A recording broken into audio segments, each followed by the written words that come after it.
Jemi në Vënçe me një mesazh fantastik, jetoni jetën me kthjellësinë e mrekullueshme të ujit Lajthiza. Është një ujë shumë prestigjioz, një ujë që duhet jetë në çdo tryez, madje edhe këto tryezat tona trekëndçe, edhe jo vetëm ky ujë, Standard, cilësi. por edhe këto produkte që thonë ta du shijen, këto i kam shumë qef. Kjo është me roze, është e pëlqyera ime. Dhe ne Lajthizën e kemi shijen tonë të preferuar prej vitesh Prej në këtë dekadash emision. tashmë. Mirë, jemi në Vënçe. Jemi në një Vënçe shumë të fuqishme dhe besoj që do ketë interes shumë të madh. Kjo studio do përçojë mesazhe të mëdha, ashtu si dim ne, do flasim për pleqt e haruar. Kështu e kemi quajtur vetë. E kemi quajtur kështu, dikush mund të na thotë, po nuk thuhet pleqt, nuk thuhet. Jo, kështu e kemi quajtur. Kështu duam ta quajmë ne. Mbani mend të rastin e atij plakut që u gjend mas 6 muajsh në Korç. 9 muaj. 9 muaj. Të harrosh nuk është i harruar, ai është i abandonuar.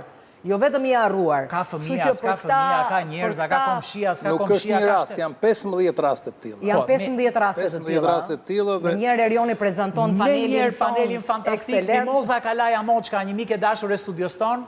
Ajo është edhe profesioniste në këtë fushë, përveç të tjerave. Faleminderit që jeni kthyer sërish në Bardhazi. Pas një kohë shumë të gjatë, Edmond Stojku, ai, një nga figurat kryesore të ish Bardhazis ton, tani do kthehet përsëri fuqishëm, se tani si duket ja pi ulën në parlamentit edhe nuk i pëlqejnë më këto gjëra, tani i shkthyer profesionit dhe gjërave që kanë të pesh. Faleminderit që jeni me ne. faleminderit juve. Najtësi. E kuptoj që s'ka vlerë parlamenti. E kuptoj, po.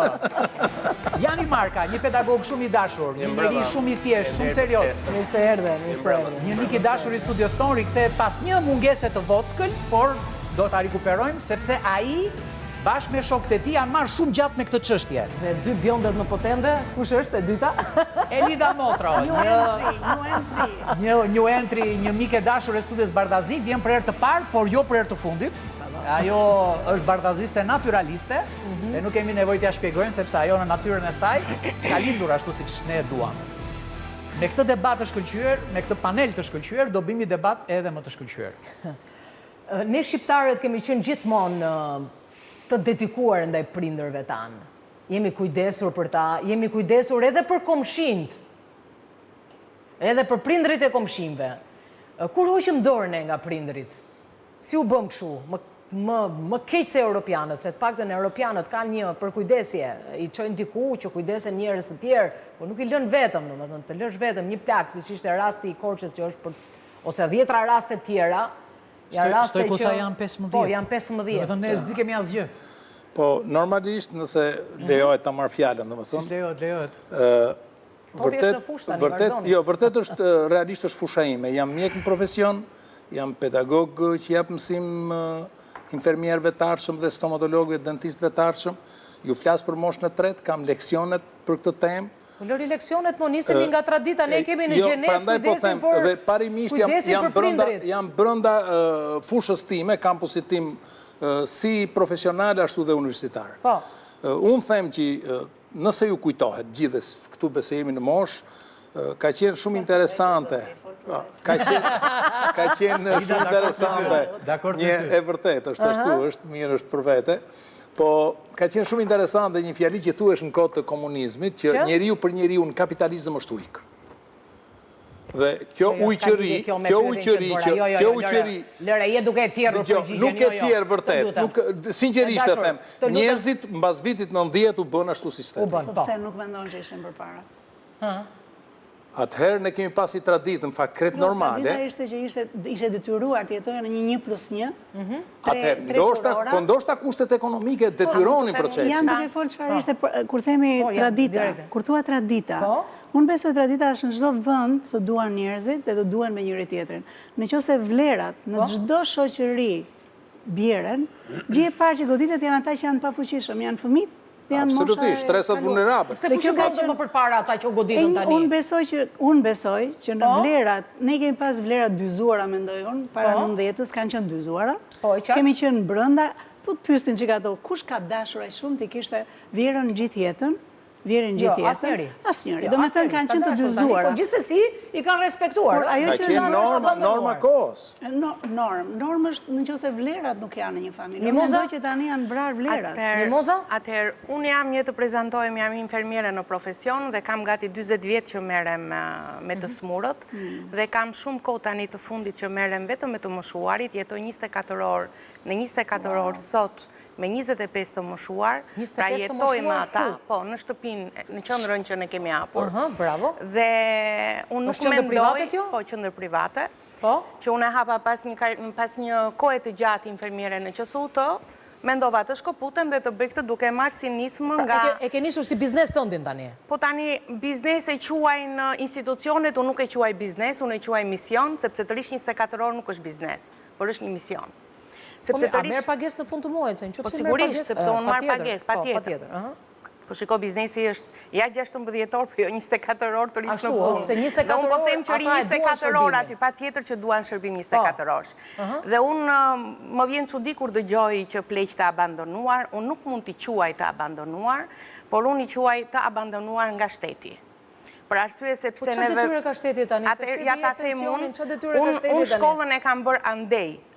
Do me thënë dhe sa po vi tani kam një javë që vi nga Danimarka, që vizitova 2 shtëpia të moshuarish, ku aty do me thënë ishte shteti përgjegjës për gjithë shka. Po mirë, ata kanë lek. Jo, ata s'kishin më lek, fare, kishin një pension, se prit radhën në Bardhazi. Të lutem.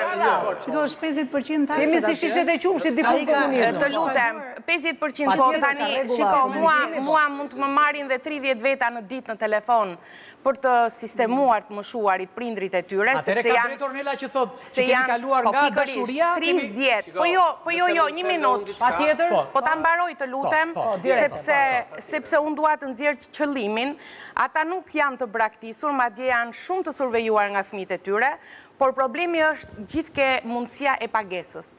Është shumë e pamundur që ato të paguajnë, është shumë e pamundur dhe ne të bëjmë një punë. Po shkon dhe 1 milion ka shkuar tani, sepse po rriten për vit, në muaj më që vit, sepse po rriten tatimet, po rriten...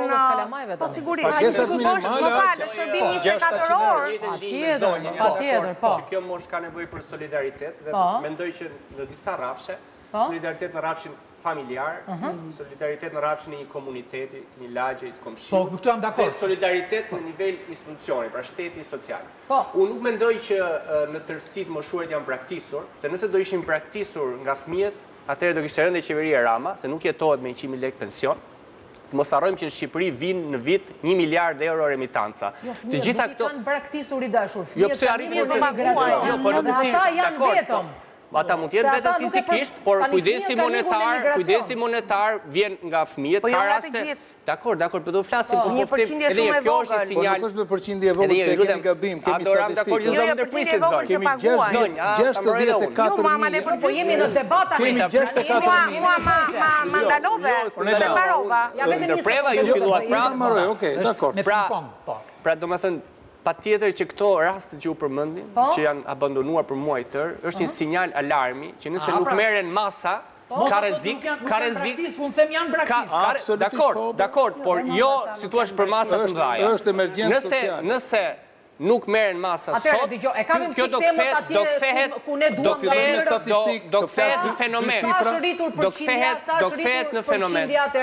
Në 2025 që ja ta them unë, të pleqve pensionistë të cilët jetojnë vetëm. Ne kemi 64.000 mbi 60 vjeç që jetojnë vetëm, të deklaruar, dhe 60% e këtyre 64.000 janë mbi 65 vjeç që jetojnë vetëm.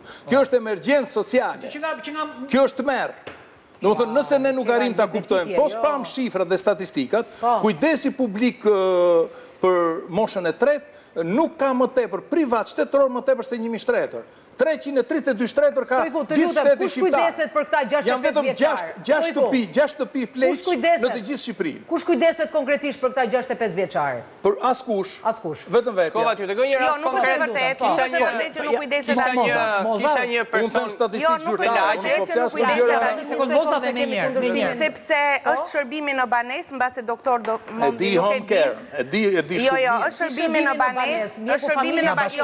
Janë infermierët ambulancave, të qëndrave shëndetësore. Apo s'ngrenë telefonin. Dale pra aty, apo unë prandej po të them që nuk funksionon. Sepse janë infermieret, janë mjeket e familjes, janë punonjëse sociale që janë gjithë ditën në falin në për kafe. Asgjë nuk bëjnë. A i ka nevoj për një muhabet, a i ka nevoj për gjenën, a i ka nevoj të lutem, asë njerës ma në të mbaroj.